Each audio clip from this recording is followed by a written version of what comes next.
Hello မလားခင်ဗျာကျွန်တော်ဒီနေ့ပြောပြသွားမှာတော့ page quality အနည်းအောင်နဲ့အစင်အဖြစ်ဘယ်လိုပြပြင်သွားရမှာလဲ Facebook တင်မှာစနစ်တကျမှန်ကန်ဘယ်လို request review တင်ပြီးသွားရမလဲဆိုပြီးဒီနေ့ဒီအားလုံးအသေးစိတ်လုပ်ပြီးကျွန်တော်ပြပြရှင်းပြပေးမှာဖြစ်ပါတယ်ဒီဗီဒီယိုကျတော့ part 2 ဗီဒီယိုဖြစ်ပါတယ် part 1 ဗီဒီယိုမှာဒီ page ကိုမသိနားမလဲပဲနဲ့သူရဲ့ page မှာဘယ်လိုအမှားမျိုးလုပ်ခဲ့မိတဲ့အတွက်ကြောင့်မို့ဒီလို straight လာမှာ page quality အနည်းအောင်ဖြစ်သွားခဲ့တဲ့ဆိုပြီးအားလုံးကျွန်တော်ပြပြရှင်းပြပေးထားပါတယ်ဒီ part 2 ဗီဒီယိုမှာ request review တင်ဖို့ဒီနေ့ပတ်သက်ပြီးအဓိကထားပြီးကျွန်တော်ပြပြပေးမယ်ဒီ page owner ဘက်ကလည်းတေချာလိုင်းလာပြီးမှဒီ page မှာဆိုအခုစဉ်အားလုံး original content လေးတွေ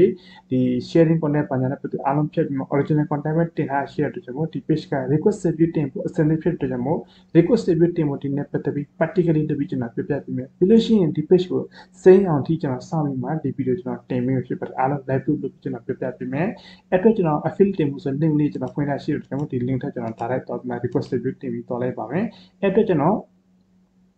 ဒီနေ့တစ်ချက်သွားပြီးဆိုကျွန်တော်ဒီမှာဆိုရင် page ကိုလေးအမြင်ဖြစ်တဲ့ option နဲ့ပတ်သက်ပြီးဒီမှာ request review တင်ပြီးသွားရမယ်ကျွန်တော်ဒီ user တစ်ချက်နေမယ် request review တင်ပြီးသွားရပါမယ်ဒီမှာ delete all your post ဆိုပြီး delete all your post ဆိုတော့ကျွန်တော် page ကို request review မတင်အိမ်လုံးကျွန်တော် page ကိုစစ်ဆေးရပါတယ်ကျွန်တော် page ကဘာကြောင့် page ကိုလေးအမြင်ဖြစ်သွားခဲ့တဲ့အဲ့ဒီ post အဲ့ဒီ content အဲ့ဒီအမှားနဲ့ပတ်သက်ပြီးဖြတ်ပြီးမှအဲ့ဒါမှကျွန်တော် request review တင်ပြီးသွားရပါမယ်ဒီ page ကိုတော့ကျွန်တော်ကိုယ်တိုင်တခြားစစ်ဆေးပြီးမှအမှားနဲ့ပတ်သက်အားလုံးဖြစ်ပြီး clear ဖြစ်မှအခုဆိုရင် original content တွေချက်ချက်ကို10ဖို့15ဖို့တင်ပြီးသွားတဲ့အတွက်ကြောင့် request review တင်ဖို့ကျွန်တော်တစ်ချက်နေလိုက်ပါမယ်ကျွန်တော်ဒီနေ့ကြောက်ပြီးဆိုရင်ကျွန်တော်ဒီ user တစ်ချက်နေမှာကျွန်တော်ဒီမှာ admin နဲ့ image ကျွန်တော်ထည့်ထားမယ်ပြီးလို့ရှိရင်ကျွန်တော်တစ်ချက်ပြီး page ကိုယူပြီးသွားလိုက်ပါမယ်ပြီးလို့ရှိရင်ကျွန်တော်ဒီမှာ request review တင်မှာစာသားတစ်ချက်ရေးပြီးထည့်သွားမယ်ကျွန်တော်ဒီ request review တင်ဖို့တော့လွယ်ကူတယ်ဒါပေမဲ့ကျွန်တော် page process တစ်ချက်လေး line လာပြီးမှ page ကိုတစ်ချက် setup လုပ်ပြီးအဲ့ဒါမှ request review တင်သွားမှစိမ့်နေပါတော့အဲ့အတွက်ကျွန်တော် affiliate တင်ဖို့စာသားကျွန်တော်တစ်ချက်သွားပြီး copy လိုက်ပါမယ်ကျွန်တော်ဒီမှာဆိုရေးပြီးထားတာအစင်သစ်ရှိရတယ်ကျွန်တော်ဒီစာသားကျွန်တော်တစ်ချက် copy ပြီးသွားရမယ်အင်းဆုံးကျွန်တော်ဒီ page ကိုတစ်ချက်လာပြီးမှဆိုရင် page URL တစ်ချက် copy ပြီးမယ်ပြီးလို့ရှိရင်ကျွန်တော်ဒီမှာဆို page URL စီကျွန်တော်ဒီ URL ကိုတစ်ချက် change လုပ်ပြီးသွားရပါမယ်ဒါကျွန်တော်အခြားတစ်ယောက်ဥစ္စာကျွန်တော် request review တင်ပေးပြီးတဲ့ဥစ္စာပါနော်ပြီးလို့ရှိရင်ကျွန်တော်ဒီအောက်ကလည်းတစ်ချက် URL changes လုပ်ပြီးသွားရပါမယ်Okay အားလုံးကျွန်တော် change လုပ်ပြီးသားခဲ့ပြီဆိုဒီ page ကဘာကြောင့် page ကိုလေးအမြင်ပြသခဲ့လဲဘာကြောင့်ဒီလိုမျိုး strike လာတာဆိုတော့စနစ်ပတ်သက်ပြီးအားလုံးကျွန်တော်အသေးစိတ်ကျွန်တော်စစ်ဆေးပြီးရေးပြီးထားတာရှိတော့ကျွန်တော်ဒီစာသားလေးကျွန်တော်တခြားလေး copy ကူးပြီးသွားရပါမယ်ပြီးလို့ရှိရင်ကျွန်တော်ဒီနေ့တစ်ချက်လာပြီးစင်ကျွန်တော် page လုပ်ပြီးထည့်လိုက်မယ်ပြီးလို့ရှိရင်ကျွန်တော်ဒီနေ့ submit ဆိုပြီးနေလိုက်ပါမယ်ကျွန်တော်ဒီနေ့ခဏစောင့်မယ်ဒီမှာ from submit successfully ဆိုကျွန်တော်ဒီ user တစ်ချက် okay နေမှာနောက်တစ်တင်နေကျွန်တော် request review တင်ပြီးသွားရပါမယ်ကျွန်တော် page ကဘာကြောင့် page ကိုလေးအမြင်ပြတဲ့ဘလို့အမှားမျိုးရှိရဆိုတော့ဆက်ပြတဲ့ system ပြီးကျွန်တော် request review တင်ရတယ်တချို့ရိုးရိုးအမြင်ဖြစ်တဲ့ဥစ္စာကျွန်တော်ဒီနေ့တစ်ချက် request review တင်နေရှင်ရတော့ခဲ့တယ်ဒါပေမဲ့ဒီ page က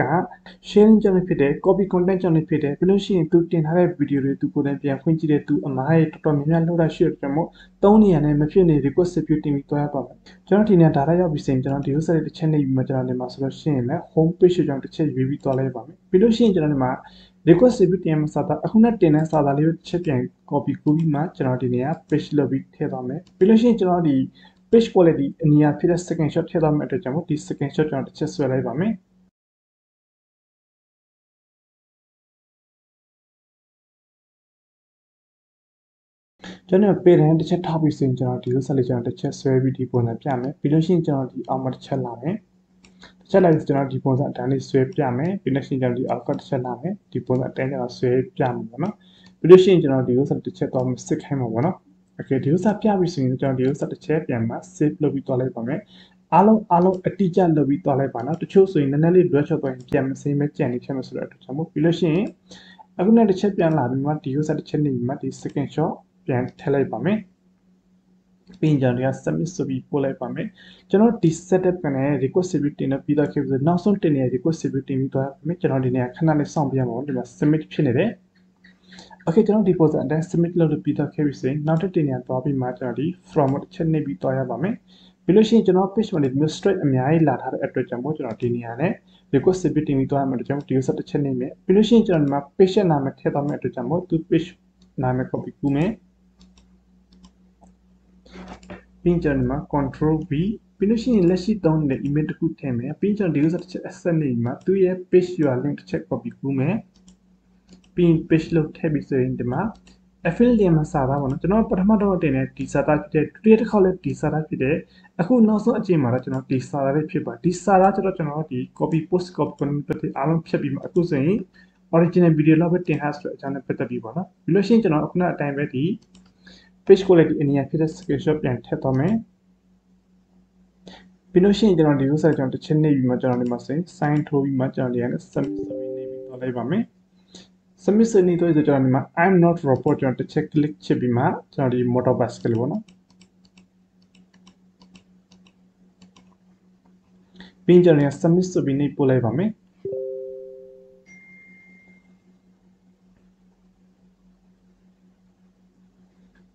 Okay ကျွန်တော် case မှာ from submit successfully ဆိုကျွန်တော်ဒီဆိုကျွန်တော်တစ်ချက် okay နေလိုက်ပါမယ်ကျွန်တော်ဒီလိုမျိုး request review တင်လို့ပြီးတော့ခဲ့ပြီဆိုရင်ကျွန်တော် page ကိုဘာမှမလုပ်ဘဲနဲ့ content post ပုံမှန်တင်ပြီးတော့မယ်ပုံမှန်တင်ပြီးတော့ဆိုရက်အနည်းငယ်ဆိုပြန်မစင်တော့ခဲ့ပါမယ်ဒီ video ကျွန်တော်ဒီမှာနဲ့ post လုပ်ပြီးတော့လိုက်ပါမယ်ဒီ page quality ပြန်စင်တော့ခဲ့ပြီဆိုရင်ကျွန်တော်တစ်ချက်ပြန်ပြပေးပါမယ်Hello မင်္ဂလာခင်ဗျဒီ page ကပထမတော့ request review တင်ပြီးတော့အခုကဒီ page quality စင်တော့ခဲ့တဲ့အတွက်ကျွန်တော်ဒီ page quality ကျွန်တော်တစ်ချက်တော့ပြမယ်ဒီမှာတစ်ချက် setting တစ်ချက်တော့မယ်ပြီးလို့ရှိရင်ကျွန်တော်ဒီမှာ new page experience တစ်ချက်နေတော့ဒီမှာကျွန်တော်ဒီမှာဆိုရင် page quality နေပြီးသွားလိုက်ပါမယ် page quality နေပြီးသွားမယ်ဆိုရင်ကျွန်တော် page quality ဒီမှာ straight ပညာပြပြီးအခုစအားလုံးအစင်ရဖြစ်တော့ခဲ့ပြီဒါ issue ဘာတစ်ခုမှမလာပါအားလုံးနားမယ်ပညာလည်းအားလုံးကြည့်ပါဒီဥစ္စာ second shot လည်းမဟုတ်အားလုံးကဒီဥစ္စာ video ဖြစ်တဲ့ကျွန်တော်ဒီမှာပေါ့အားလုံး video ဖြစ်တဲ့ဒီမှာကျွန်တော်အချက်ကျွန်တော်နှိပ်ပြပေးမယ် yes ဆိုပြီးနှိပ်ပြပေးမယ်အားလုံး video ဖြစ်တဲ့ဒီပုံစံအတိုင်းလုပ်ပြီးသွားလိုက်ပါဒီဥစ္စာadmin နဲ့ပြန်ပြီးကျွန်တော်တစ်ချက်စစ်ပြီးမှတချို့ကျ editor မှာလည်းကြည့်စိမ့်နေပါတော့ဒီဥစ္စာ admin နဲ့ကျွန်တော်တစ်ချက်စစ်ပြီးမှအတွက်ကျွန်တော်ဒီ page ss ကိုကျွန်တော်တစ်ချက်နေပြီးသွားလိုက်ပါမယ်ကျွန်တော် page ss ကိုကျွန်တော်တစ်ချက်နေပြီးသွားမယ်ဆိုရင်ကျွန်တော်ရဲ့ဒီမှာ Facebook account နဲ့မြင့်အောင်ဖြစ်တဲ့အတွက်ကျွန်တော်မှတစ်ချက်ကြည့်မယ်ဆိုလို့ရှိရင်ကျွန်တော် Facebook account နဲ့ဒီမှာမြင့်အောင်ဖြစ်တဲ့ဒီမှာလည်းမြင့်အောင်ဖြစ်တဲ့ပေါ့ကျွန်တော်တစ်ချက်ပြန်မှ page quality ယူသွားပြမယ် okay မှာတစ်ချက်ကြည့်ပါဆိုရင် page quality အားလုံးစင်တာဖြစ်ဒီဥစ္စာကျွန်တော်တစ်ချက်ပြန်မှ refresh ကျွန်တော်တစ်ချက်လုပ်ပြပေးအဆင်ပြေအောင်ဒီစကျွန်တော်တစ်ချက်ပြန်မှာ refresh ကျွန်တော်တစ်ချက်လုပ်ပြပေးမယ် second shot လည်းမဟုတ်အားလုံးက live group အနေနဲ့တက်တည်အနေနဲ့ကျွန်တော်ပြပေးတယ်ဒီမှာတစ်ချက်ကြည့်လို့အားလုံးစင်လာခဲ့ပြီဒီ page မှာအခုစဉ် save post content တင်ပြီးတော့ post တွေပဲပုံမှန်လုပ်တော့ရတယ်အခုစဉ် page quality လည်းစင်တော့ခဲ့တဲ့အတွက်ကြောင့် suggested ရောက်တဲ့ကြောင့် CNC ကိုအားလုံးအဆင်ပြေတယ်တကယ်လို့လူချင်းမင်းတို့ရဲ့ page မှာဒီပုံစံအတိုင်း issue ပါညာကြုံတွေ့နေခဲ့ဆိုရင်အပေါ် by မှာတစ်ဆင့် content လို့မှမြင်မြန်နေပါတယ်အားလုံးကျွန်တော်ကျေးဇူးတင်ပါတယ်